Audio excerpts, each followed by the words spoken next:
Perkenalkan diri, nama saya Hilman Sulaiman Mulki dengan NIM 1012-346. Saya dari Prodi Akuntansi. Perkenalkan, nama saya Putri Sri Anjani dengan NIM 1012-347 dari Prodi Akuntansi. Perkenalkan, nama saya Anissa Malika Setiani Gunawan dengan NIM 1012-344 Prodi Akuntansi. Halo semuanya, jadi untuk kali ini kita akan membahas tentang segmentasi pasar dan strategi pasar. Sebelum kita ke materi yang akan kita bahas selanjutnya, kita pahami dulu ya kenapa sih materi ini sangat penting. Yang pertama, segmentasi pasar ini bagus juga untuk memahami pasar-pasar yang akan kita pasarkan nanti. Misalnya pasar remaja itu lebih ke kosmetik dan ke hal yang bersifat cepat viral. Yang kedua gitu, fungsi dari segmentasi pasar ini adalah untuk meningkatkan laba juga.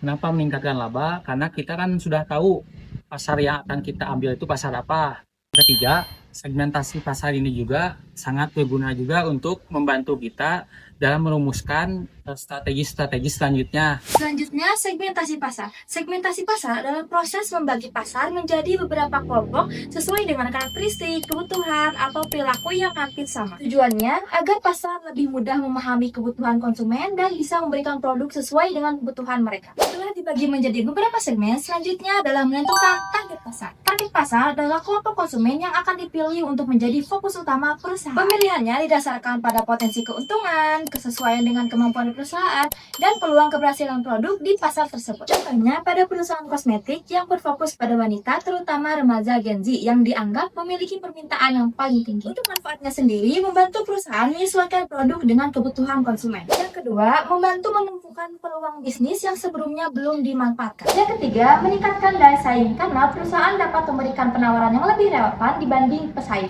Yang keempat, membuat strategi pemasaran lebih efisien karena promosi dilakukan tepat sasaran. Selain itu, segmentasi pasar juga dapat membantu perusahaan dalam menentukan harga produk, memilih media promosi, menentukan saluran distribusi, serta mengembangkan produk baru. Sebagai contoh, jika perusahaan menargetkan mahasiswa sebagai konsumennya, maka dapat menurunkan harga yang lebih terjangkau dan promosi dapat dilakukan melalui media sosial yang sering digunakan oleh mahasiswa. Selanjutnya, asumsi dasar. Asumsi yang pertama, setiap konsumen memiliki kebutuhan yang berbeda-beda. Yang kedua, konsumen yang memiliki kebutuhan yang serupa dapat dikelompokkan ke dalam satu segmen yang sama. Yang ketiga, setiap segmen memiliki karakteristik yang relatif homogen atau mirip satu sama lain. Yang keempat, kebutuhan konsumen akan lebih mudah dipenuhi jika perusahaan berfokus pada segmen tertentu. Dengan fokus yang lebih spesifik, perusahaan dapat memberikan solusi yang lebih tepat bagi konsumennya. Baik, selanjutnya ada segmentasi pasar. Yang pertama ada dapat diukur. Artinya segmen pasar dapat diukur jumlahnya atau karakteristik. Yang kedua ada dapat dijangkau. Nah, artinya segmen ini tuh harus mudah dijangkau oleh perusahaan, baik lewat promosi ataupun distribusi. Yang ketiga berbeda. Nah, artinya setiap segmen itu harus memiliki karakteristik berbeda agar dapat dibedakan. Yang keempat ada cukup besar. Artinya segmen harus mempunyai pasar yang cukup besar dan menguntungkan. Yang terakhir ada dapat dilaksanakan. Artinya perusahaan harus mampu menjalankan strategi untuk segmen tersebut. Selanjutnya ada tingkat segmentasi. Yang pertama ada massal atau mass market. Nah, ini tuh targetnya semua orang. Kedua ada niche market. Nah, ini tuh lebih spesifik lagi fokusnya pada kebutuhan tertentu. Selanjutnya ada segmen. Pasar dibagi ke kelompok tertentu. Terakhir ada mikro atau micro marketing. Nah, ini tuh sangat spesifik, bahkan bisa personal. Materi selanjutnya ada jenis segmentasi pasar. Yang pertama ada demografis.